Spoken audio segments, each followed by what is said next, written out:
In the den of iniquity, vicinity no pretty, calamity fi hit we any moment, what a pity. Tomorrow never certain, what dwells behind the curtain, the face of evil smirking with that shifty eyes averting. It's not a steady bubble, that either pop or topple, many will fall and stumble, let the dozers gather rubble. From LA to Colorado, Guinea to Burkina Faso, cannons could reach the towers and the troops will storm the castle. I say, run, run, come, make we get it. Because the peace that is bestowed upon the meek is overrated. So run, run, come, make we get it. Calling all your daughters and your sons, we come forget it. I say, run, run, come, make we get it. Because the peace that is bestowed upon the meek is overrated. Lord, run, run, come, make we get it. Calling all your daughters and your sons, we come forget it. With the rubble steady rising rising, and hearts are compromising. Convictions here are stifling, making evil appetizing. The fists are steady forming, and countenance is falling. Defenses are withdrawing, possibilities are falling. In these circumstances, evil will make advances. Pick up your sword and lances, and be sure to take your stances. Victory is never promised, the battle is upon us. Gather the brave and honest, and the righteous in your corners. The slap heard around the world, ladies and gentlemen.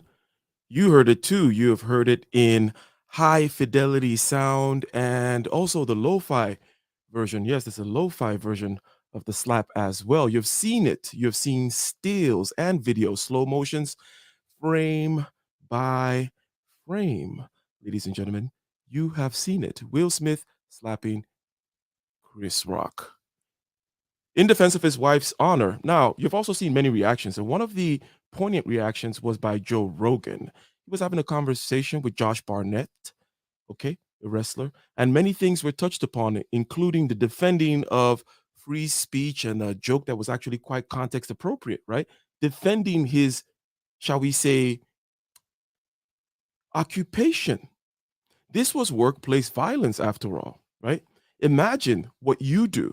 Okay, maybe you're a construction worker and somebody pulls off the street and starts punching you because you guys left the cones in the place where he likes to park, right? This is workplace violence. So coming from the point of view of the fact that it is understood that Mr. Chris is going to get paid to Josh and zing at the people as it is done, right?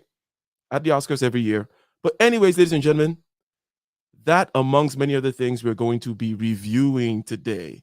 Was this LARPing? Okay, was Will LARPing? Was this live action role play? Okay, was he just out there like doing the kind of thing that Antifa was doing, kind of pretending to take over the state governments, for example? Okay, so it's not completely 100% staged, right? LARPing, that live action role playing thing. But there's a part of it that's like, okay, you can get away with some stuff. It's not quite WWE type staged, but there is a certain kind of, you're going to be able to get away with some stuff. And yes, we, the cops, are going to pretend like we've given you control of the state, Antifa, right? Just kind of do your thing for. But anyways, that's a lot of stuff. How you doing, Joan? Good. I'm really excited about this one. I mean, I followed it a little bit, but for me, it's like, at the end of the day, who cares? But it's very interesting to analyze. Is it real or is it fake? But if it was real, like let's analyze the ego that went behind it. I mean, we'll get that because part of this LARPing thing, this, let's say, protestation, and in a kind of a way where you're going to get away with certain kinds of bad behavior. In other words, you're not taking the risk. LARPing is really all about an asymmetry in the risk here, where you're doing certain things, acting out certain ways. You're going out there, like I keep on repeating Antifa because Antifa is a very good recent example of that LARPing phenomenon, where people think they're playing a video game. They take it out into real life. They protest. They throw, they do stuff, but they're actually like, oh, I didn't expect to get shot. For example, if somebody were to get shot, right, or something like that, right? People get surprised. I mean, even the storming of the Capitol, if you will, was also kind of like a LARPing thing, in a certain sense. So we'll get into that, the ego of someone whom thinks that they have enough privilege to disrupt certain norms and get away with it. That's what a big part of what LARPing is about. So did he think he was privileged enough to get away with it? He hit Chris Rock. He did not hit The Rock, right? Would he have hit The Rock, Joan? What do you think? Probably not. Or if he hit The Rock, he wouldn't have turned his back, right? Yeah, he probably would have been hit back. Yeah, if he was going to hit The Rock, he would have been ready to, go down with the ship, if you will. But anyways, let's just go ahead and start sharing Joe Rogan here. He is talking to Josh Barnett, as I said, and they make certain points. And he's beginning with this whole defense of free speech, free expression. The joke was context appropriate. Hey, Mr. Chris Rock, we're going to hire you to be the host. Hosts typically are comedians and they make fun of people. This is what we've been doing. You make fun of us, right? So what's this new workplace hazard now? Are we going to start shooting these people on stage? We talked about cancel culture earlier. Is this a further example of the whole cancel culture, this hypersensitivity due to hyper-publicity? hyper-publicity of the airing of the dirty laundry in the relationship. And then this is breaking the camel's back due to all this hyper-publicity. This kind of hyper-publicity is something that Will Smith, as a matter of fact, preaches. And I don't know if you've noticed that about his kind of the way in which their whole family carry themselves and portray themselves. I think that they're very hyper public. Let's say, for example, compared to who's the guy that played the Wilson movie, Tom Hanks, right? Compared to Tom Hanks, Will Smith is very all open about stuff, open relationship and open about the open relationship, raising your kids in public, if you will, and all that kind of stuff. And that hyper publicity leads to hypersensitivity, and that's what people are saying happened. People are saying, hey, it was all the other stuff that's being aired out in public that caused him to snap in public as well. But ladies and gentlemen, click that like button, click the subscribe button if you haven't already, click the share button. Let's go. The Joe Rogan Experience. Chris Rock said one of the most mild jokes ever. It was pretty mild. Jada Pinkett is bald. Apparently, I didn't know this. I found out after the fact that she didn't shave her head voluntarily. She shaved her head because she's suffering from alopecia. Yeah, I didn't know this either. So I don't know if Chris knew. How familiar were you with alopecia before this incident? No, I've never heard it before. It's some kind of cancer, right? I don't know. Yeah, me too. I must confess that I was not quite familiar with it. I'm not sure it's actually a cancer. I know it has to do with the hair loss, or shall we say, alopecia is a symptom of chemotherapy. That's why you lose your hair.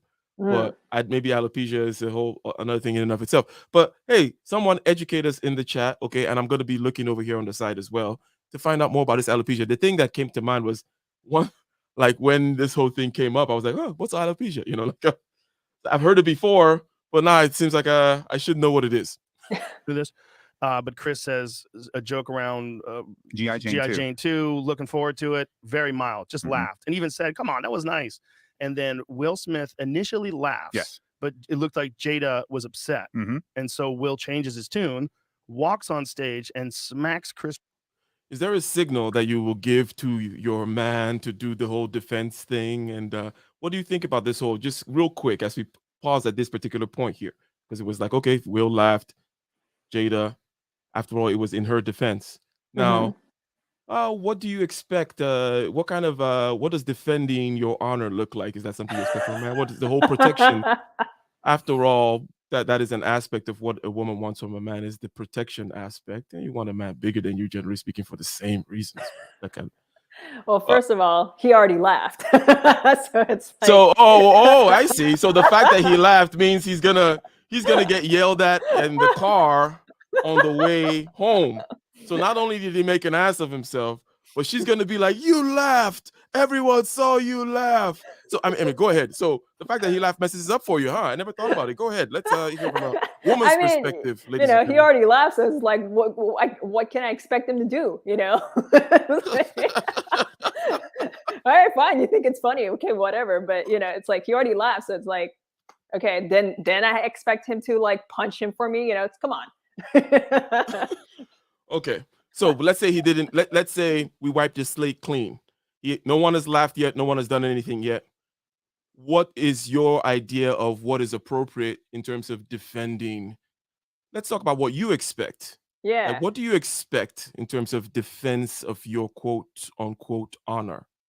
I mean, I've been in a similar situation like this before with a partner, and you know, I mean, I felt like that was the decent thing to do. Where you know, I was kind of in a situation where I felt like I was being like hassled by a bunch of guys, and you know, and what my partner did, like he actually called some of them that he knew and told them, hey, look, you know, I really do not appreciate you guys treating her that way. You know, he called every single one of them.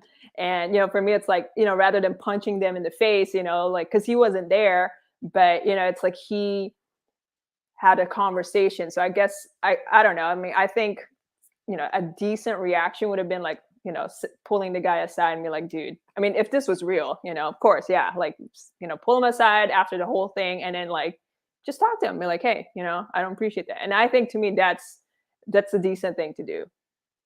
Okay. So it's interesting because as we play this Joe Rogan video, something is going to come up as to some people think.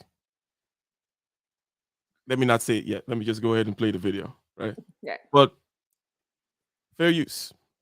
Rock in the face at the Oscars, and then says, "Keep my wife's name out of your fucking mouth." Yes, he does. And then he goes, "Come on, man, that was a G.I. Jane joke," and he screams it out like, "Keep my wife's name out your fucking mouth." And Yes. it's like his lips were quivering, and he. First of all, that whole scene doing that in that manner in that place is a great example of what's wrong with the glorification of just being able to go up to someone and smack them in the face, because that is that whole thing was so I disagree weird. with you here. Please do. Well, what is your take? I want to let you. Before I want my you to finish though. Well, no, you said you're going to disagree with me. Yeah, What do you think? Well, I don't actually think that there's any glorification of violence in the sense of. So, as we play further, we're going to find out that what Joe Rogan meant by the glorification of slapping someone in the face, okay, is a certain kind of. He didn't say it well at all, but he was talking about LARPing basically. The idea that some people can make this kind of a move, right? And the reasons why they're able to make, they're allowed to make these kinds of moves is because we greatly glorify, in this case, actors, right?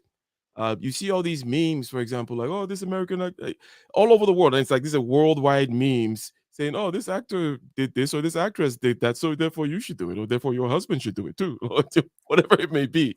So that's kind of what Joe Rogan was kind of saying here, that the whole scene is kind of crazy. Take, for example, let's say this was a banquet, a corporate banquet, okay? Outside of Hollywood, okay? Because the whole LARPing thing here is important as an aspect of Hollywood. In other words, the reason why it's able to happen the way it happens is because of the particular industry. You don't go and slap somebody and then come back and give a speech and get a standing ovation and all that kind of stuff in any other kind of place. I'm not saying that people don't act a fool in Parliament. You can go to YouTube and find all the Parliament people fighting, right? You know, all those videos are out there of people jumping across the aisle, punching each other, all that kind of stuff. But if this was, let's say, a company meeting and somebody went up there and slapped Steve Jobs or something, you don't go back and sit down and then continue like this, and then go and then make a thing, and then everybody get up and then cry and no. So, yeah, it's an artificial environment, is it not? Yeah, right? Absolutely. I mean, you got to consider, like, they're all actors in there. You know, why is it that, like, the moment he slapped them, there was no security guard running on stage? You know, why were there no cops involved? Why did they keep running the camera? I mean, come on. We're all actors in there. Okay. So, and they're gonna derail each other for a while here, misunderstanding each other. But I just know that that's kind of what Joe Rogan was trying to get to, was the whole kind of LARPing thing. He wasn't saying, he's not like, oh, violence is glorified. It's like, what do you mean violence is glorified? Violence is violence. Violence is in the world. Russia is attacking Ukraine. It's like, no one is. Violence is what it is, and let's not make the slap some kind of big thing about violence per se, right? Anyways, let's go on. Free capability on Will's part. What do you mean by that? Well, for one, I don't think that there was any inherent given that you could just get away with it. I think that whatever Will did, he did it, and he was like, whatever comes with it, that you know, I'll have. Yeah, and he addresses this point. He's saying, hey, he doesn't think that Will necessarily thought he could get away with it. But here's the thing about LARPing. That's why LARPing is not 100% staged. In LARPing, you can get kind of tear gassed by the cops, right? You know, but it's not going to be a big, there is some risk, otherwise it's not fun, right? But it's not, but he knows, A, it's not The Rock, right? It's Chris Rock. And B, he knows this is the Oscars and I'm Will Smith and right? So it's not, oh, I'm just in the middle of a job site somewhere and I'm going to just attack this whole construction crew because they said this, that, bam, slap his lunch out of his hand, and yet that kind of consequences. Those are not the kind of consequences he was possibly exposed to facing. But let's continue. Let's see here. I should probably reduce the resolution so that when I go backwards. Capability on Will's part. What do you mean by that? Well, for one, I don't think that there was any inherent given that you could just get away with it. I think that whatever Will did, he did it, and he was like, whatever comes with it, that I'll have to own up to it. I don't think he was thinking that far ahead at all. Maybe he wasn't, but I maybe think he's he was like being at this emotionally moment, fragile, probably, and he acted on impulse. Sure. And I think it's a foolish impulse that you do when you know there's no consequences. I So don't you're think. hitting But a here's very the thing: small I'm going to say that person. I don't know that he thinks that there's now in terms of hitting Chris in terms of them and their physical differences and capability of combat. Let's say yes. There's no consequences. But I'm saying, but there's no consequences in getting out of your seat and striking somebody on national television. Yeah, but I don't think he was thinking about that. I think he was acting You mean impulsively simply in terms of Yeah. Man to man and who's capable and what's capable. And you know what? That may be the case in the microcosm of things. But if you hit anybody for any reason in public at this point, you have the very real fact of all of the powers of law that be, especially depending on who you are and what the public and the cathedral thinks of you, smashing you to death until you're penniless, bankrupt, and everyone hates you. Stop. Yeah, and I think Joe Rogan kind of pushed back here. What do you think about what he just said? Do you think that Will Smith is actually what do you think about this? You're talking about risk here, right? What do you think?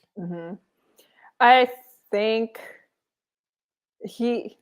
I'm sure he was aware there would be consequence, but I can understand too that if he really, this was real or whatever, and he felt that anger, I think at that moment he might not be thinking of the consequences, but I'm sure by the time he sat down, he's like, oh shit, what did I just do? I mean, he did apologize like way after, but I think when you're caught in that moment, I don't think anyone really thinks about the consequences of him going up and slapping the guy, I mean, I don't know how people feel when they're so angry. Do they really think about, what's going to happen after? They're just thinking about being angry right at that moment of like, I want to hit the guy. I don't think they're really thinking about what's going to happen. I think that the implications are always there for anyone whom is sane enough. And shall we say, Will Smith has lived his life in a certain way such that we can consider him to be under the class of reasonable people, right? And reasonable people always know what the risk is, right? And reasonable people are not just going to be out of blind rage, jump off a cliff, in order to attack the guy. It's like, no, people don't do that. The risk is always there. Yeah. And I think that, however, though, and before I watched this Joe Rogan clip, just kind of being in that world of performance somewhat, right? I not that I'm in it day in and day out, but I kind of know it. I kind of participate in it. Hence, there is a part of me, that creative part of me, that understands the whole wilding out or acting out. And what Joe Rogan is describing here, I think, is very apt because he always says he has it for act. Like, he's biased against actors, okay, to begin with. Like, he's biased against actors. He's like, comedians are real, actors are whack. And this is a perfect, and anyone who's familiar with Joe Rogan knows the whole thing about psychologizing of actors and talking about all the stuff that's wrong with them, okay?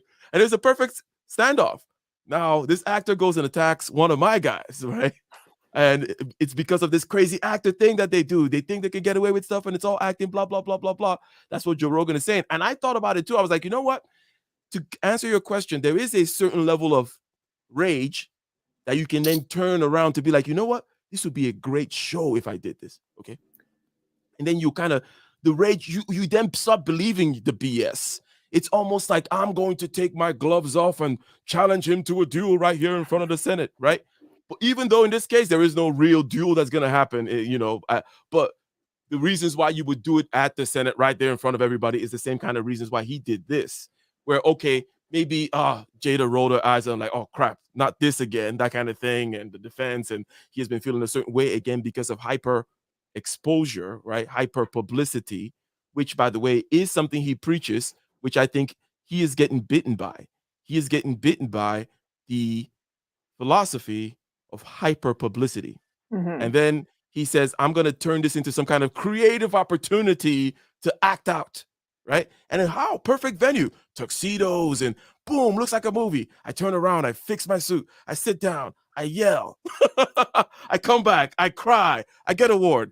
Let's go. That's not going to happen here. Like, Probably that's not. never going to happen. Probably He not. just smacked him. But- He didn't beat the shit out of him. He didn't harm him. Well, He I mean, smacked him in the but face we and live in a humiliated society him. where violence is so But there's no way. There's no way Will Smith's going to become penniless from smacking Chris Rock. That was never. You wouldn't think so. You wouldn't think so. He's extremely wealthy. It's not going to happen. And not only that, Chris Rock instantly didn't press charges. He wouldn't press charges, and he just accepted it. I would say it should have been handled in the back, or he could have stood up, said something right on the spot. But listen, no, and not done anything about it, or Chris said Rock's it in the doing back. his fucking job. You don't go and sit in the front row. You're a star at the Oscars. There's a professional comedian whose job is to roast people. That's what he's doing. And what he did was not even insulting. It was a mild joke. It's not about, what is it? It's not about giving Will Smith a pass or saying what he did was right. But what I am saying is that from his perspective, if it was that important, he could have, barring going up there and hitting Chris in front of everyone, and he could have said something if he had to do it right then and there. If he felt that it was that egregious of a remark, and I agree with you, Chris Rock's a comedian. The presenters at the Oscars are supposed to be entertaining. These are real situations that people encounter. Joan just told us about a situation, right? And these things happened. I'm sure people listening right now, people in the chat, they have examples of when you go to this, maybe you go to a restaurant and this particular waiter or whoever keep making these weird remarks about your spouse, your significant other, your partner, whomever, whatever it may be, right? And or something of that nature. Like then it becomes an issue in the relationship, right? Mm-hmm. Then you're like, okay, now you're going back to this place. Okay, this motherfucker better not say this thing again. And then he says it, for example, that kind of a situation. Okay. Now, what Joe Rogan is saying here is, look, a priori, this situation never rose up to that. This is 100% appropriate in Chris Rock's right? Like, hey, this is context appropriate. He's a comedian. You're sitting in the front row. He's supposed to be roasting you. He said nothing crazy at all, right? He said G.I. Jane. Okay, all that stuff. In other words, he's saying, look, the fact that we're even having the argument about how you should defend someone's honor is crazy. He wants to stop it in the beginning. But this guy, I think, is coming from the perspective of, oh, well, offense is subjective. So we shouldn't try to stop it there. We shouldn't try to say there is a threshold of offense that's objective. And if you go below that threshold, if you act up below that threshold, then you're crazy. But rather, I'm going to allow that offense is subjective, but I'm going to say that there should be certain standards for behavior objectively regardless. And what they spend the next few minutes arguing on, which is that really doesn't make a difference one way or the other. Because they're both advocating for the same kinds of behavior. But Joe Rogan is saying, look, there is a threshold. Like, we shouldn't even be talking about this. This is not even the same situation. This guy is out there doing his job. He did it appropriately. This is not even that situation. Anyways, let's continue. Often crack jokes that either that they do themselves in Chris's perspective or from Chris's situation, or ones that are written for him. Chris is a comedian. I highly doubt that they don't know each other at this point, being in Hollywood for as long as they have. And in my opinion, if you really want to settle things, go do it personally. Speak to the person first. Give them an opportunity to apologize for things, especially if they didn't realize that what they were doing was. I hear all the things you're saying, but they're not applicable. That was not an insult. It was the most mild joke about her hairstyle in reference to a movie where a lady shaked her head. I fully get it. But like I'm the idea that there's any saying justification whatsoever of him getting up there and smacking him in the face like that. He didn't need to go up there and smack him at all. No. But I'm putting the link there so you get a question or a comment if you want to come in. So you come in, you drop it. As it's not an open panel show. It's Joan's show, actually. But you want to drop in, you come in, you make a comment or a question. The link is in the chat. Some people have a lot of things to say about what's going on here, because basically we were talking about in defense of comedy, in defense of a particular. This guy is saying this is workplace violence, is what Joe Rogan is saying. He's saying someone came and assaulted one of my coworkers in the thing that we do every day. He's paid to make this kind of, this is very mild. This is not, well, if you insulted my wife, let me talk to you later. It's like, no, this is not an insult of my wife. The threshold has not been reached, according to Joe Rogan. Now, I don't agree with Joe Rogan, by the way. I don't think that that you should try to police it at the front end. I agree with this other guy, which says, look, I don't know what offends you or whatever. Let's keep all that subjective. But still, there's a standard of behavior. Right? like, oh, you can get offended all you want about whatever, but there's a standard of behavior, right? Anyways, let us. And do you have any comments, Joan? Sorry. I mean, I don't know. I just feel like people are just so easily offended these days. What do you think about that whole hyper-publicity thing, though? Because I think basically the argument is hyper-publicity leads to hypersensitivity, which leads to the camel's back breaking. I mean, you basically let the whole world watch you, So it's just, it's normal. I guess it's understandable that like everybody knows what's going on in your life, so you're just gonna show everybody what you're feeling, just let it all. I mean, you're already in the public's eye, so you might as well just show everything, right?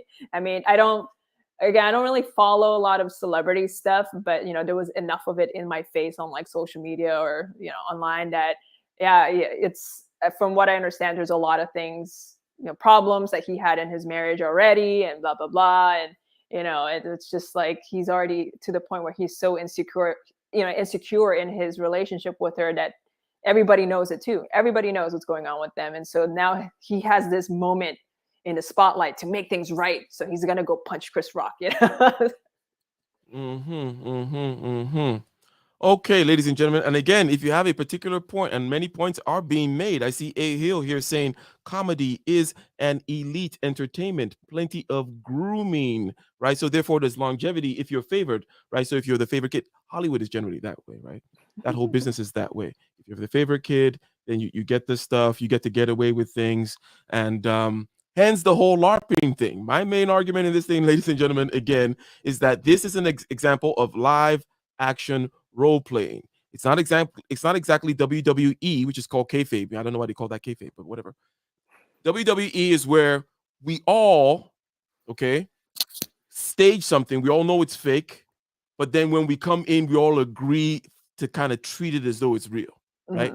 Okay, that's different from this one. LARPing is, well, I think I can get away with it, so I'm going to go to the Oregon State House and claim that I've taken it over, set up my little Antifa society, and try to recreate some kind of crazy Maoist dictatorship.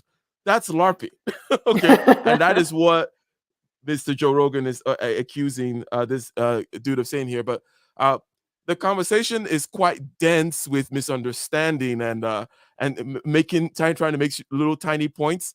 And I just found it to be interesting to kind of, in order to think through the process or what happened. Well, remember that one time you went to a comedy show and then the guy roasted you because you were sitting right in the front? Yeah. You know what? Yeah. You didn't punch him. I didn't punch him. Okay, you know what? This is a perfect example.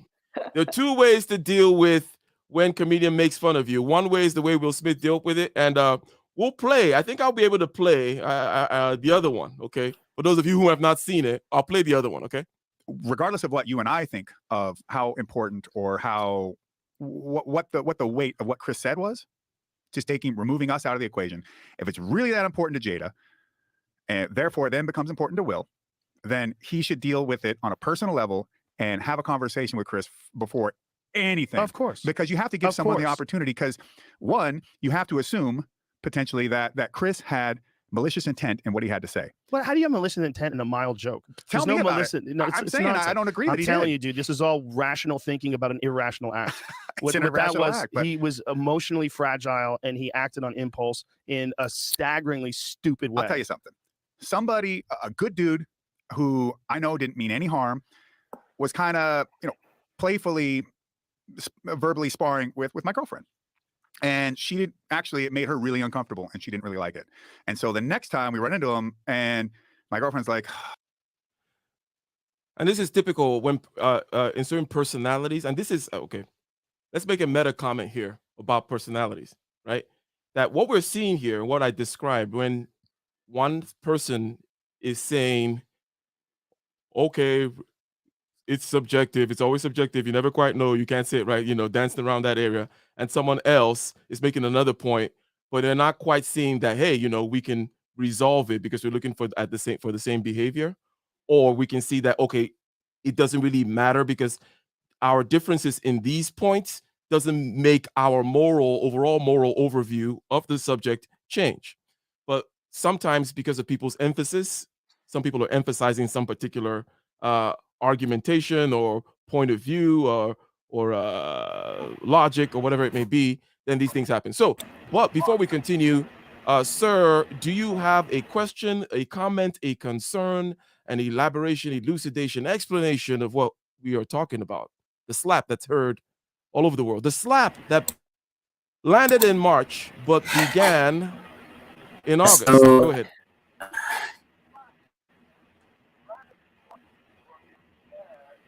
In August. Are you? Can I think you you're listening hear to me well on in real time? You're listening to me on YouTube or something. You need to turn off your YouTube. Shout out to Kevin Samuels over there. Turn off your YouTube and listen to me on StreamYard, and then come back. Anyways, let me go ahead and share something else. Let's have some fun. Joan brought up something, and I didn't think about this. It's an apt and appropriate video to bring up. The Andrew Schultz video where albino says N-word. This albino lowlife dude decides that he has enough black privilege to say the N-word. What's up with that? What's up with that guy? Let's see what's up with him. This is another way to deal with when comedians make fun of you. This is the idea, right? This is the way I handled it. Everybody makes it. Are you albino? Oh, shit. I had no clue until this moment. Whoa, man. But you're like the most normal looking albino I've ever seen. That's a little off or something, right? Like one eyeball sticking out a little bit. Like that guy from Harry Potter. What was it?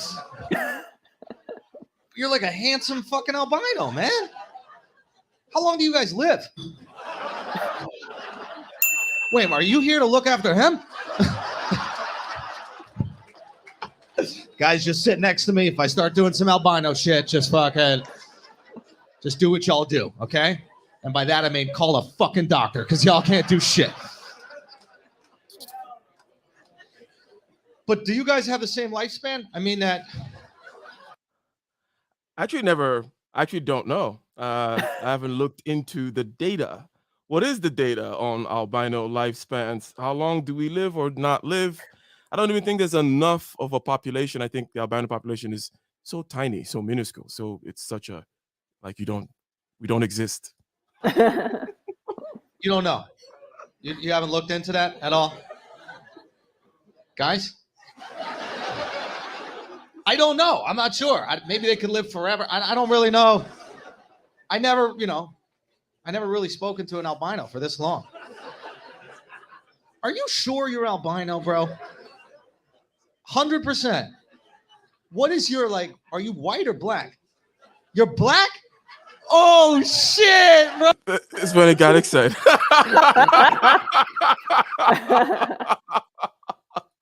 And this is when the internet broke. All right? This is when it broke. Oh, this is lit. Say the N-word and prove it. Did I say it? How did I handle it? Did I throw the mic? Did I cry? No, I was having a good time. I got me a nice front table. I had a nice, clean Hendrix with cucumber. I remember my drinks, okay? Nice, clean, double shot Hendrix cucumber muddled, right, with some lime. And I was sipping that. I had my water, and it was good times. Prove it? What says say the N-word and prove it?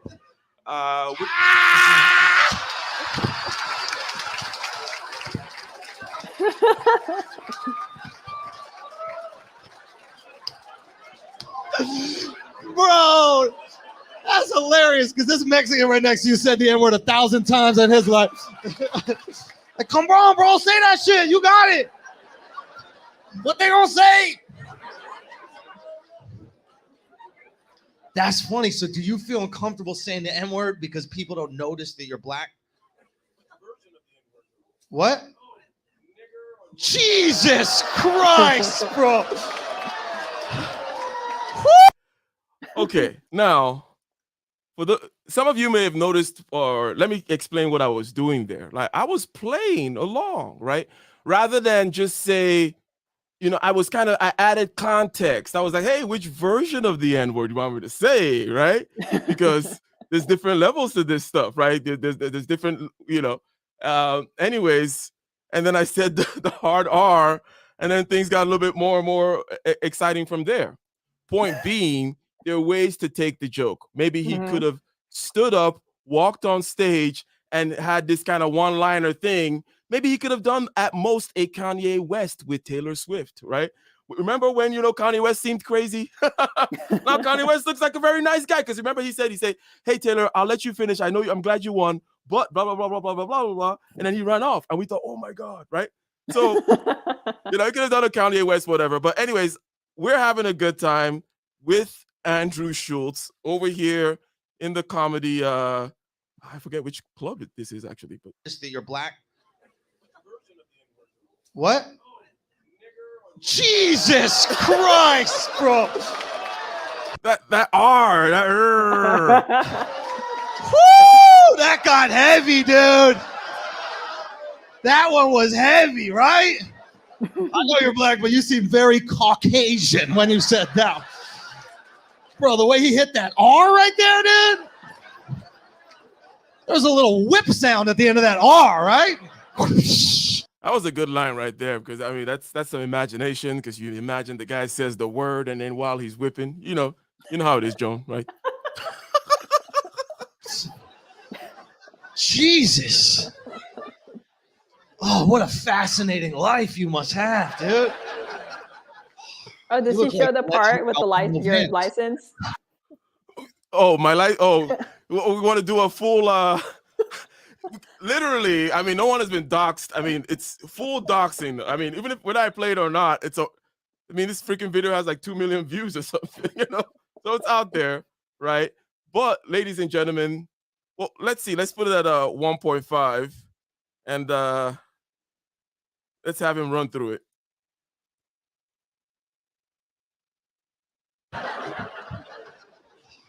Really specific reference. That was in that Will Smith movie where he's the golf dude. Dude, that is nuts. Okay, now, what is your accent? Where are you from? You're from Nigeria. This is getting interesting, bro. Do you know how wild that must be? To have him look you in the face and say, I am Nigerian. Can you not tell I am black? Dude, you should, with that beard, bro, you should start telling Nigerians you're part lion, man. That would be...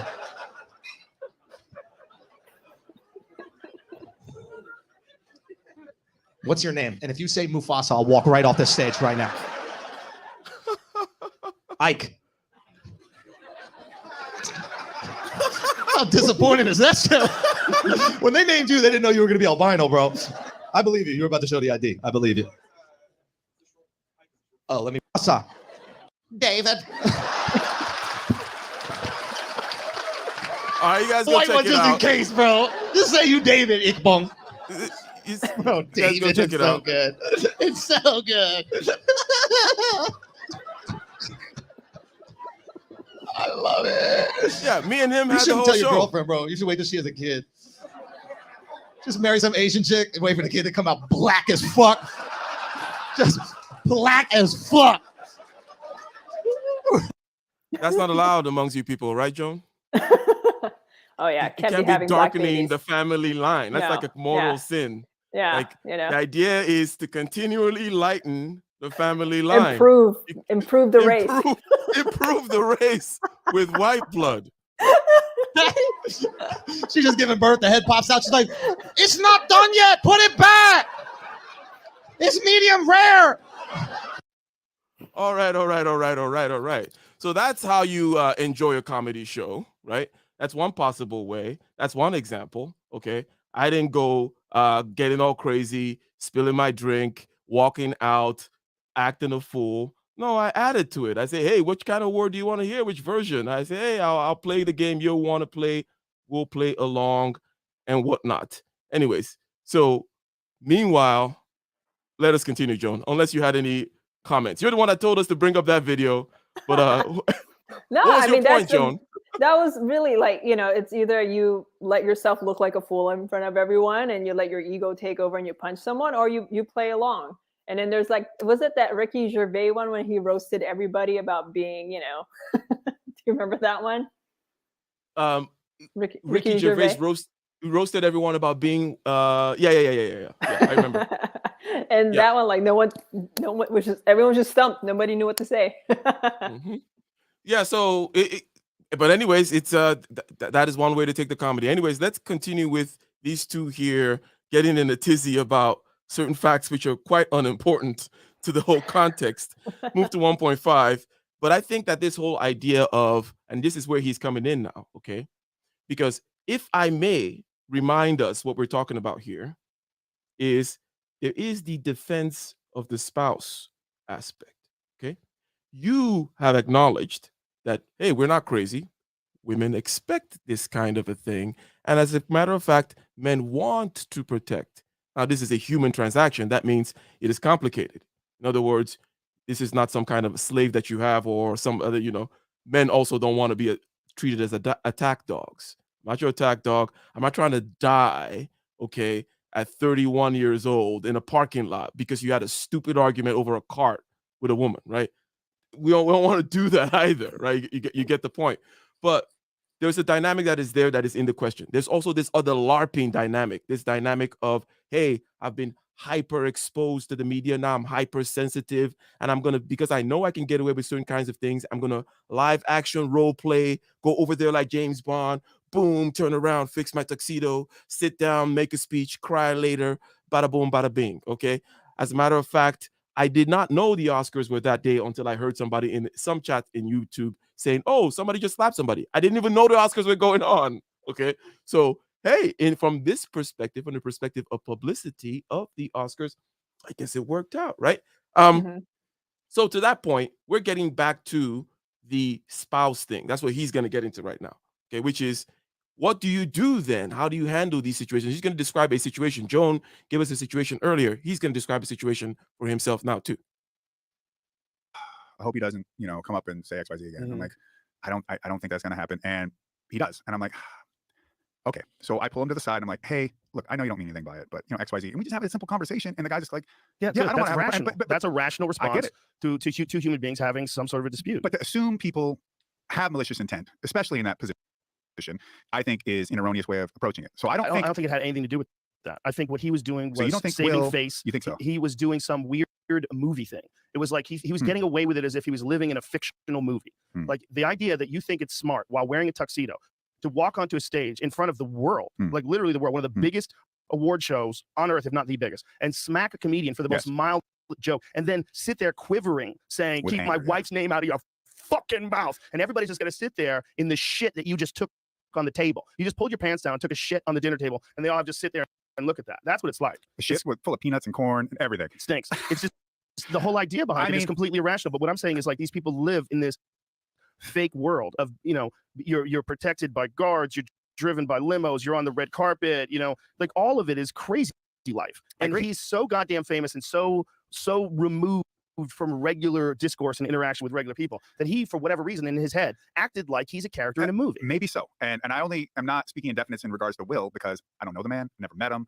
All these things that you're saying could absolutely be 100% plausible and true. And especially a person like Will, who is in such an elevated position in society at large. And you are 100% right in that these types of folks get removed from reality for a variety of reasons. But it's often a catastrophe.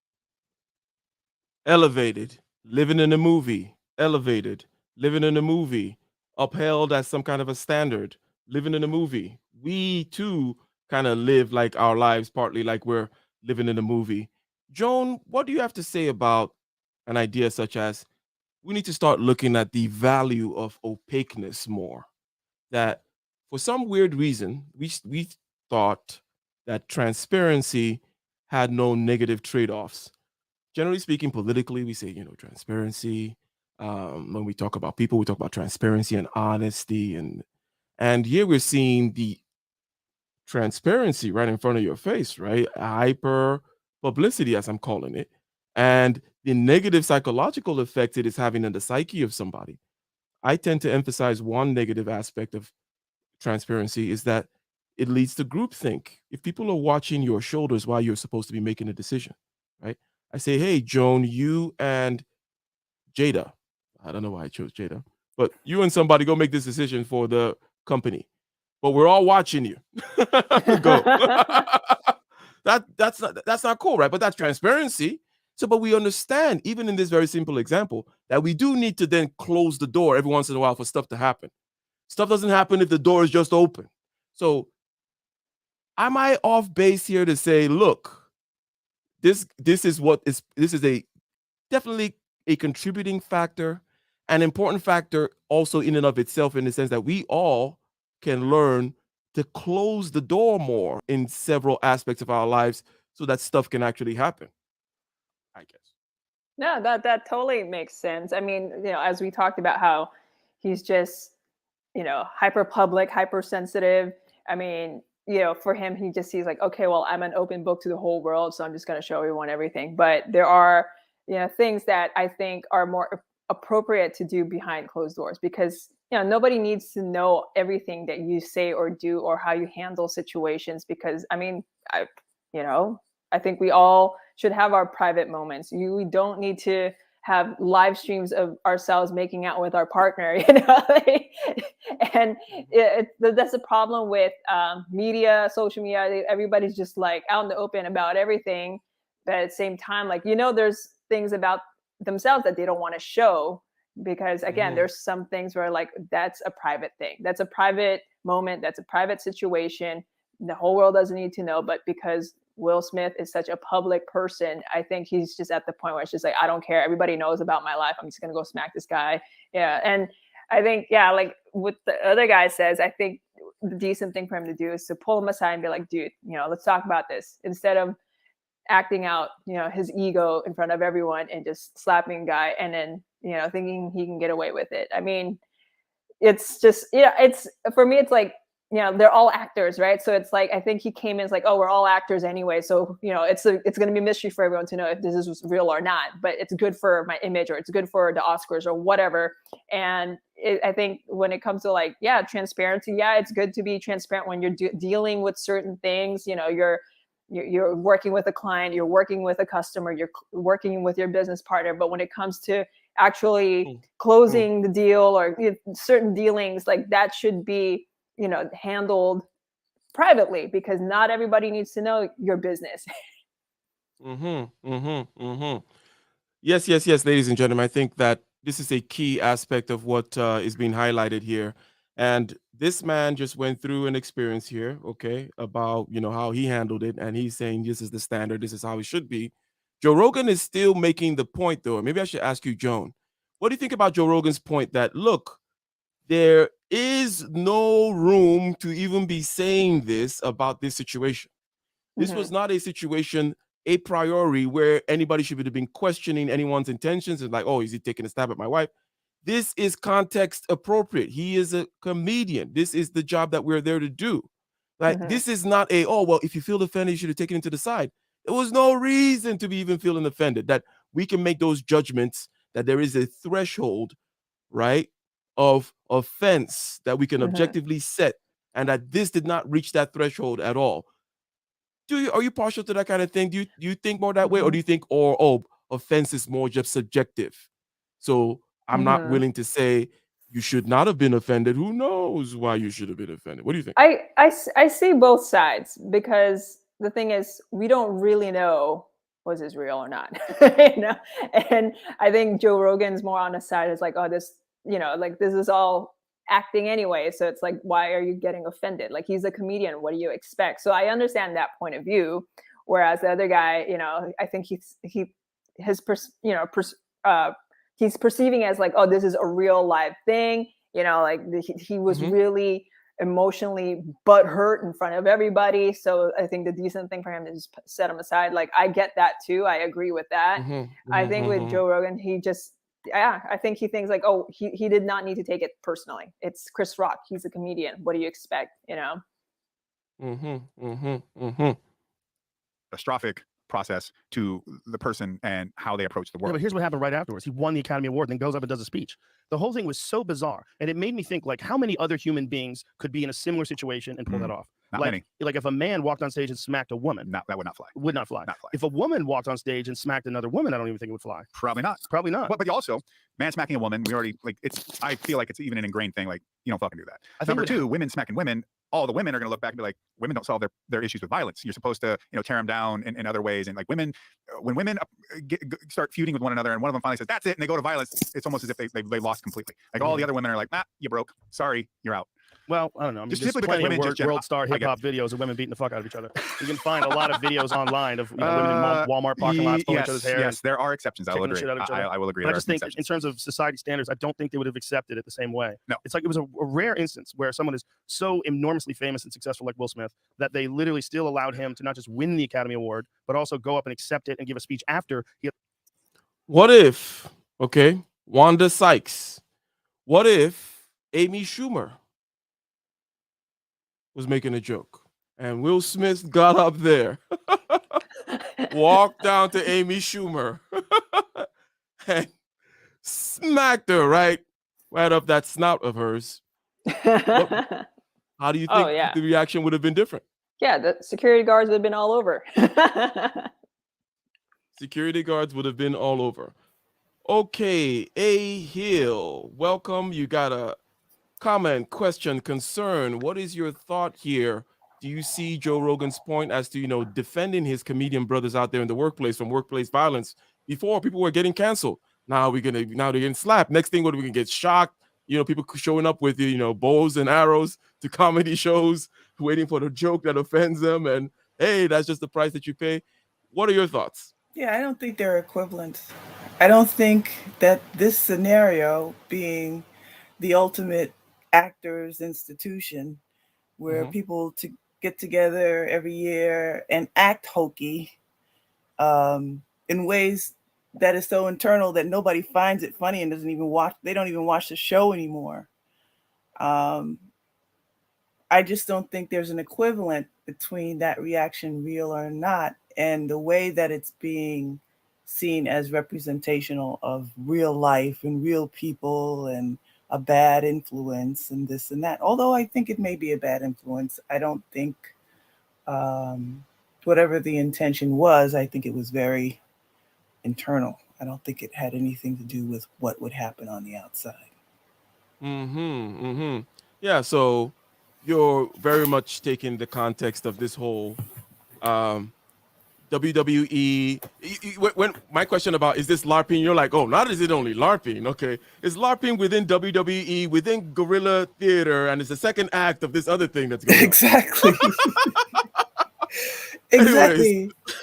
Well, this has been going on for some time, though. This has been going on way before, I think, 2016, that Chris Rock and Will and Jada have been going back and forth. And the pivotal thing about it that nobody wants to mention was how Jada insisted that Chris not go on the show because of the few Black actors that win in the competition.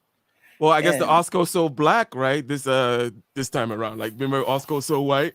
Now Oscar's this so is what black happens, right? See, we can't have anything. Is what's supposed to be the end product. Can't have nice things. Can't give you nice things. Exactly. Well, I think that really is the outcome. I mean, it's turning out that way. But anyway, that was my comment. Let's continue. Assaulted a small comedian. Yeah, they should have ejected him. They should have ejected him from the show. 100%. 100%. I agree with that. You can't just go smack a man in the face in front of the world and then go about business as usual. First of all, it sets a terrible precedent. Yes. In so many different ways. It sets a terrible precedent for comedy clubs. Yes. Like, are people going to decide they're going to go on stage and smack the comedian? I hope now? they try to smack Brendan or you. Well, I just want to see one Joe Rogan turning sidekick. Yeah, Chuggy. I don't necessarily think people are going to change their behavior, but dumb people might. But also, it's just like, what are we saying as a society when the people that we look up to for whatever reason, for good or for bad, we look up to actors. Yes. And the Academy Awards is supposed to be them in their most regal outfits, their best behavior, and to drop down to violence for something so innocuous as a G.I. Jane joke. It's look, man, it's not the hill that I'm looking to necessarily die on either, in particular context. And I had having a conversation with somebody over something that made my girlfriend uncomfortable was, to me, that was the way to approach it. But I guess if someone was wanted to tell me fuck you about it, then it's like okay, well, now that changes things, right? Of course. You don't. And by the way, the other reason why I'm choosing to use Joe Rogan and Josh Barnett is these are people whom are not strangers to fighting, right? So it's not like they're just over here talking about some concept that you didn't understand. No, they're very well trained and schooled and steeped in violence. So their perspective, adds a little bit of something, I guess. Care how it affects other people, and you're not actually you're having consideration for me or my girlfriend or I know what you're saying, but in this case, we saw it. No, we see all the elements laid out. Chris Rock's joke was so mild. I get it, and so Jada's allowed to take offense, and Will's allowed to take offense, but to jump up, run on stage, slap him, and then throw the scene that he did is a completely different story. It was a meltdown. So Hey, Hill, let me ask you. I know this is a fine point, right? This is a subtle point that they've been arguing this whole time. But which side are you more favoring in the sense of, do you think, hey, anyone is allowed to take offense? I'm not going to police the taking of offense, right? But I'm going to police behavior. While Joe Rogan is saying, no, there are objective ways of knowing where not to take offense, such as, not taking offense to Chris Rock at the Oscars doing very innocuous, mild Oscar type stuff. Where do you lean more towards? Again, it's a fine point, may not matter to you. Doesn't matter to the price of eggs in China either way. It matters to me. And the whole fact that the conversation is going straight to policing is a problem for me. I don't take any of the sides on it. I think that because Will is who he is. I mean, both Will and Chris are like latchkey kids, right? Chris went to school in Brooklyn, and it was a white school, and he got beat up every day, so he's used to it. And Will grew up in Philly, and he watched his mother being battered. So, and he felt helpless. Those are their personal stories, but to generalize those to what should happen out in the real world really makes me think it's LARPing. Okay. By the way, Joan, do you have to step out soon or? No, I'm good. Because we're already at the hour and a half mark. We're going to be landing. No, we're at an hour. We're at an hour only? Yeah. Okay. That's good then. Because I was like, okay, it's 30. Excellent. Let's continue. At least to go and give Chris an opportunity to talk to him, and maybe even Jada, and just be like, look, one, you can see that he did not mean to try and cause any actual harm to you. So you know what? Just tell him if you didn't like it, tell him face to face and be like, yo, man, it really, hey, Jada, that would be, really bugged you. You're talking about two totally different things. Get it. We both agree with that. But we to both me, agree with regardless that. of whether you're Will Smith or you're the other Will Smith, the former like special forces guy who speaks Russian, was in all tons of like 70s and 80s movies. He played Conan's dad in Conan the Barbarian, like that badass motherfucker. You could be that guy, this other super popular Will Smith, or Will Smith that nobody actually knows who that person is. The approach has to be the same.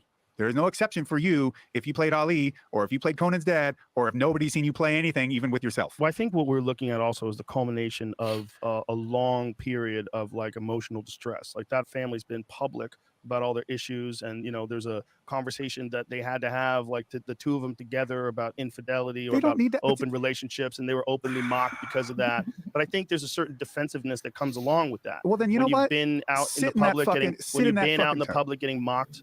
Like, sit in it then. Sit in it then, because the public is mocking you for the thing that you brought to them. Yeah, listen, I'm in agreement with you. 100%. So for me, I'm like, look, if you think if you're adding stress into your life by publicizing and externalizing everything, which again says something more about the state of things, like, why are you externalizing this shit? Right. You know what I mean? Like, even when that's a nice way that he put it when he said, the public is coming back at you with the thing that you put out.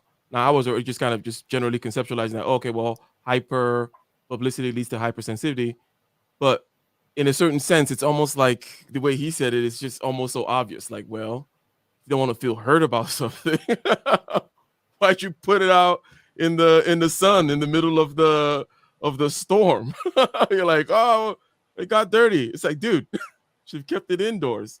So, yeah, let's continue. No, go ahead. No, I'm saying Will is an actor. I don't think we see actors and we see reality. I think Will just sees acting. The that is my thought process too. That's why I was like this whole LARPing thing, because I kind of get it. I kind of get it. Okay. Don't you get it, Joan? Oh, Yeah, you of like to course. hide your crazy. Okay, cool. All right, go ahead. Yeah.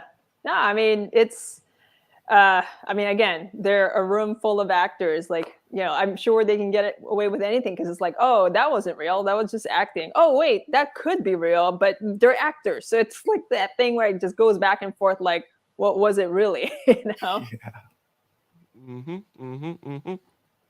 Told this story about, this fighter and I had beef.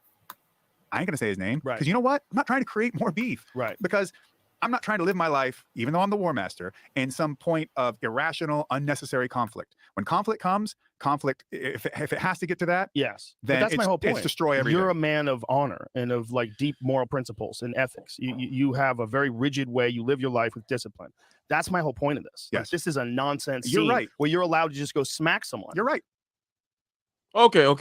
So let's get back to the original point. And let me get your take first here, A. Hill. Okay. The defending a woman's honor. Defending of honor, generally speaking. Honor culture. When did we become an honor culture? This is not, shall we say, a critique of honor culture necessarily, but we know what honor culture is and what it's about, generally speaking. Oh, honor culture is like, have you heard of honor killings, Joan? When you kill someone in your honor. Hey, it's a good start. But it's just, families defending their honor. So the father kills the daughter if the daughter brings shame to them in some kind of way, and whatever it may be. There are these honor societies. Just to keep it simple for us, let's just think Middle East, okay? Think Middle East and think of the blood feuds that will last for years about, you kill your great grandmother killed my great grand auntie, we'll forever feud. Okay, so that's honor culture. That's the honor code is separate for separate classes also within society, such that, let's say, for example, in the West, dueling is a aristocratic upper class thing. You don't duel down there. Duel is, oh, my honor. So this whole idea of honor being defended, and you getting to this bubbled up to this point, because I'm getting to the place where where you said, oh, we're going to have to get there about this kind of the ego and the emotions and stuff like that. What is this honor really that is being defended? Because one could ask a stupid question. Where is it? If I open you up, where do I find your honor? How many units of blood got drained from your honor as a result of the attack? Did the attack give you 2 cuts in your honor? Did it remove your honor completely? What exactly is this honor thing that we're all getting worked up about, Joan? I think honor is just part of like an identity that they've made of themselves. I mean, what is your reputation, right? Is it an honorable reputation according to who? And I think with the whole, fighting for someone's honor or fighting for, it's like you're defending someone's identity of themselves, like Jada, like, yeah, she's the wife of Will Smith, and her, like, defending her honor, or like who she is, defending her identity, protecting her identity. And Will Smith felt like he had to protect whatever this identity she has of herself, so he goes and slaps Chris Rock. I think this whole idea of honor, it's protecting really like whatever your reputation is, or whatever you identify as in front of society. Like, I'm an honorable person because I'm wealthy and I'm rich, I have royal blood, it's my honor, this is my identity. And if you like, you have a child, my daughter has a child, messing up my branding. Yeah, exactly. You can't mess up the branding. You Yeah. can't mess up the McDonald's branding. You got to defend the branding, that kind of a thing. Yeah, it's and really a branding game, right? Exactly. And it's, Will Smith's brand and Jada's brand that, Will Smith is trying to protect, defending. Yeah, in a certain sense, in that kind of business sense, maybe, that cracking in that particular area as well. Now, it is rather interesting that this defense of honor, defense of identity, defense of particular aspects of identity that you think you need to protect, right? Mhm. You know, maybe someone can make fun of your shoes, but not your accent, right? Mhm. Okay. Or, yeah, and maybe they can make fun of your shoes on Tuesdays, but not on Sundays when they're you know, you don't make fun of my Sunday shoes.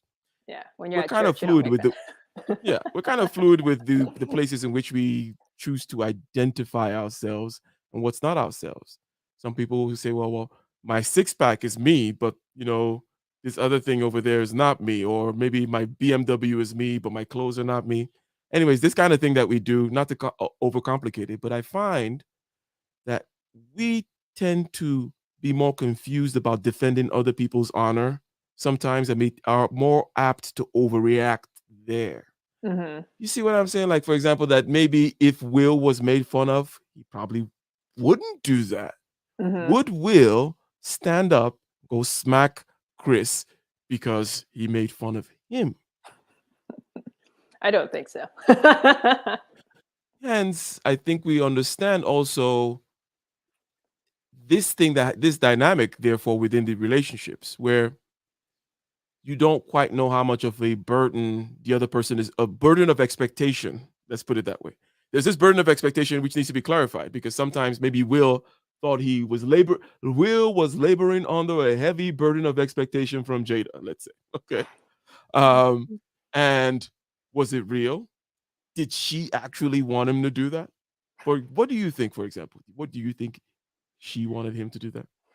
I mean, it's hard to say, because he laughed and then she was upset. So then he reacted with her being upset. For all you know, she was just annoyed. Maybe she was just annoyed by what he said, wasn't expecting anything, but because they have such a sensitive relationship already because of what everybody knows, in the public eye, they're in the public eye, their problems, all that. He again, like I said earlier, like this is his one shot to defend his honor, defend her honor, or maybe his honor. Maybe it's not so much about her, maybe it's more about him looking more like a man rather than like I'm protecting Yeah, my wife. It's like there's two different things. Like, am I really protecting her or am I protecting my my image as a property. man? Exactly. Yeah, same thing, property, image, all those things about appropriate. The word is about, the appropriation is a root part of property and all this kind of stuff. In other words, Hmm. your name, your image, all these things are your property, including your wife and the fact that you guys are in a family and that's part of your image. And that's kind of what we defend if we're getting down to this level of the ego, the Hmm. identity, the Hmm. psychological thing that's going on. And we've identified that, hey, if it doesn't even matter if Jada wanted it or not, the idea of what people would think Jada wants. Yeah. It's Because like, what, I mean, well, was there people would anything? expect me to defend even if my wife doesn't expect me to defend her. But people will Right. say, what kind of a man doesn't say that about his wife? Yeah. I mean, there wasn't really anything about her, like, she didn't make a comment about that afterwards, right? Like, I don't know. No, but do Again, you have a signal that someone they say, okay, so basically they said, hey, Will was laughing before, and then he saw Jada with the rolling of the eyes and such, right? That a yeah. signal was given, if you will, that Yeah. you give your husband the signal, whatever it may be, and then he went off. So they say, Right. Yeah. I mean, she could have just rolled her eyes. Maybe that's all it is. It's just like, oh God, this guy. It's like, oh, he's yeah, already given me shit before. Again. yeah, and Like. sometimes, yeah, sometimes But eye rolling can be unconscious. It can be that kind of unconscious eye yeah. roll, or but then there's an angry, like straight up, eye roll. Yeah. I mean, the other thing too, it's like, a lot of I notice a lot of people like making comments of like, oh, she has this condition and blah blah blah. Like they turn it into like a health condition that she has, but was it really all about that? Was it really about that? Or they're trying to find something to make it about it. Like he's like, oh, well, has alopecia, like he should not be making fun of her, but it's like, I didn't even know what that was. And Yeah, yeah, it's like yeah. people are finding things to pick and choose, or who made that up? Like did someone actually, like, I don't know. Again, I don't follow it, but like, did someone actually say, like Will Smith said, you should not make fun of my wife because she has this, like I didn't hear any of that. So I don't know where that even came from. I think people are just in the public are just assuming that, oh, she was upset because he made fun of her hair and, you know, all that. But was it really that? Or was she just rolling her eye because like, oh, this dumb motherfucker, you know? Yeah, like, oh, whatever. My feet hurt. You know, that is interesting. Okay, that is interesting. Now, let me, as we go through the last 10 minutes of this deal here, what could possibly be a justification? Now, this justification that I'm going to give is not an actual justification at all. This is more purely animalistic, what I'm going to say. What I'm going to say is, if, for example, okay, and forget the fact that Will Smith has been preaching this kind of expose my life, it's all open and open is better, and let's just talk about stuff, candid BS, which is BS, which we know. When I mentioned, if I told you to go do something and I said, I'm going to be watching you 24/7, people don't want to be watched. Okay, people want some privacy, some opaqueness, some opacity, some blocking, privacy. Okay, to actually do things.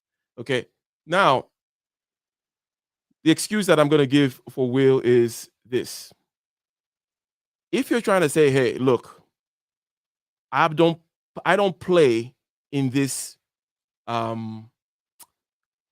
social media culture BS.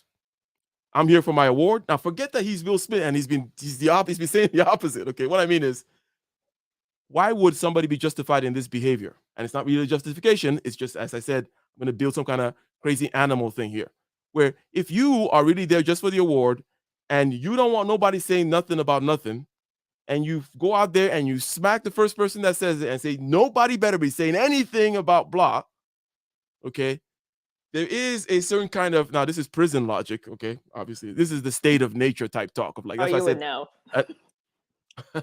That's why I said animalistic.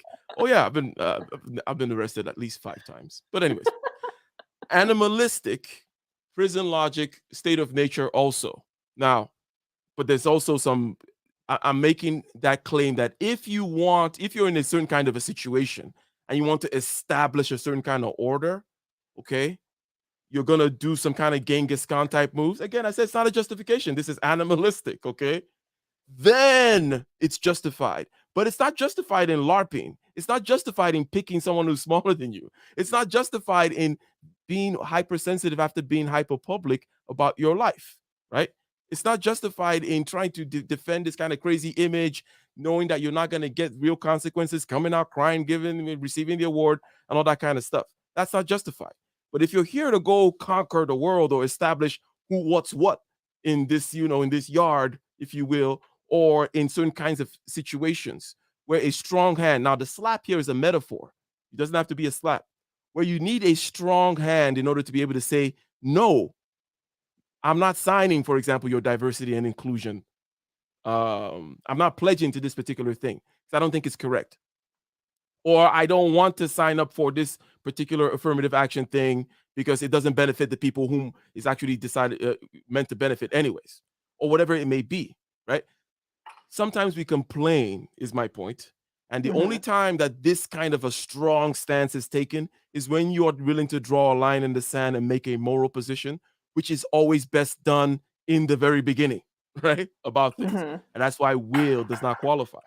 Okay. It's not, if Will was somebody who has made it clear that I don't play this public game and blah, blah, blah, and then he has to act a fool, then it would be justified. I don't know. What are your thoughts about this animalistic kind of presentation or justification?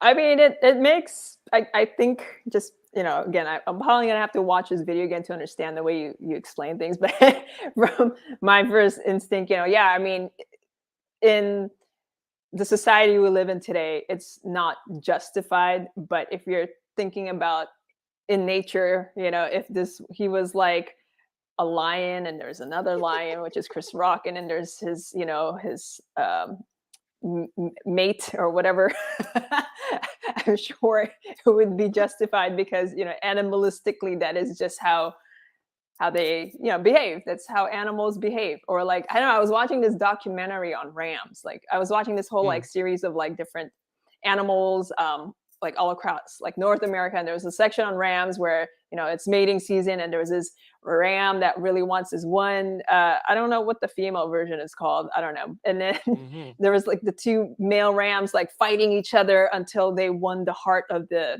female ram. And it was just very interesting how no matter what they did, like it was just in their nature to win this one over. And what happened was one ram, like they went, like the female ram like got scared, and she went to this one area where it's possible to fall off and die, off the cliff. And the male rams were just so, like caught in their, I don't know, I mean, animals don't have egos, but just so caught up in their animalistic nature, like, oh, I have to win this woman.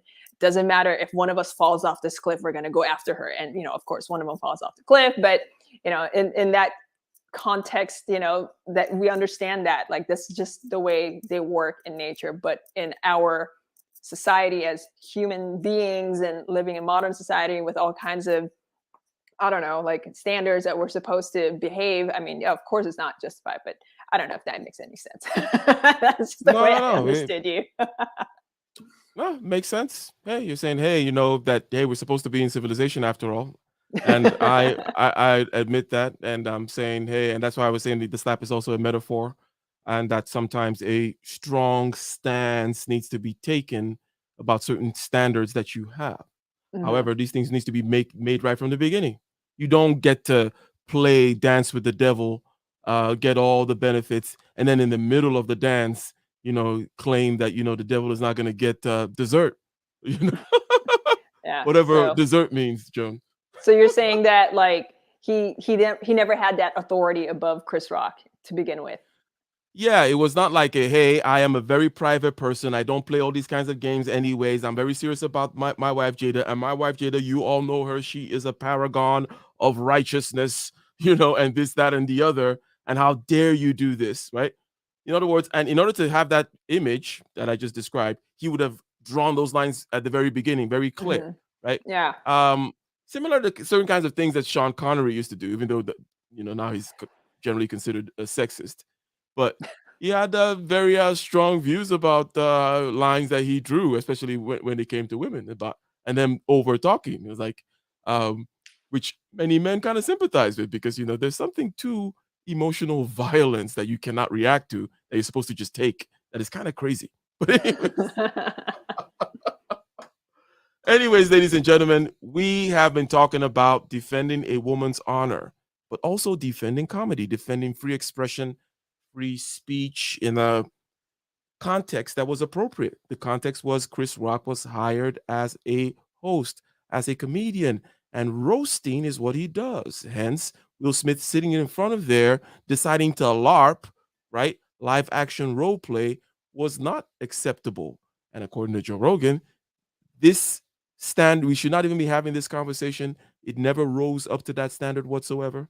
And hey, even if, according to Josh Barnett, you want to keep it subjective and say get offended, we should have the same standard of behavior. And there's something unreal about all of this. And at the end of the day, we need some opaqueness. It's, I think, one of the moral of the story. The moral of the story is we need opaqueness for many reasons and in many aspects of our life. You don't like when your teacher is looking over your shoulder, even though you're going to do the work and give it to the teacher. That's the point. What's the difference in that? We don't want people looking at us. Fun, like, oh my, it makes our skin crawl. Then why should we be indulging in it? Like, there's maybe a different video. That's where society is going anyways, in the sense that we're going to be getting more and more exposed, right? In terms of over time, next generations after generations. That's one thing.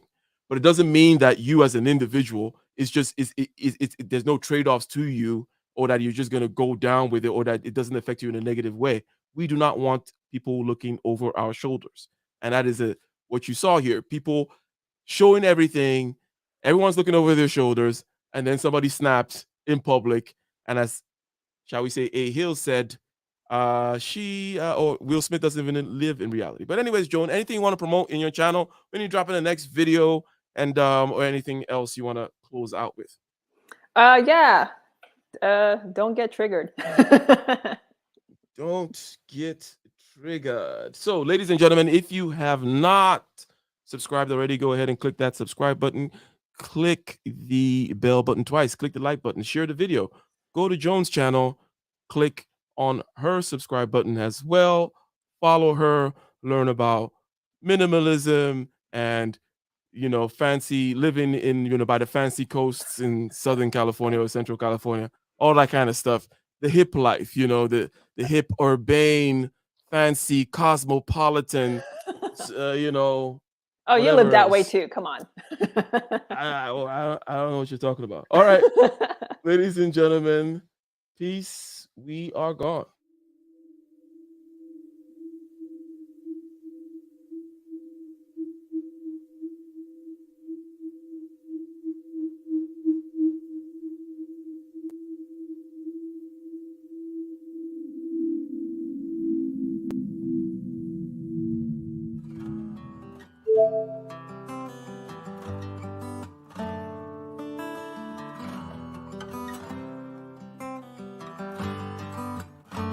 In the den of iniquity, vicinity no pretty, calamity fi hit we any moment, what a pity. Tomorrow never certain, what was behind the curtain, the face of evil lurking with that shifty eyes averting. It's not a steady bubble, that either pop or topple, many will fall and stumble, let the dozers gather rubble. From LA to Colorado, Guinea to Burkina Faso, cannons could reach the towers and the troops will storm the castle. Hey, I say, run, come, make we get it.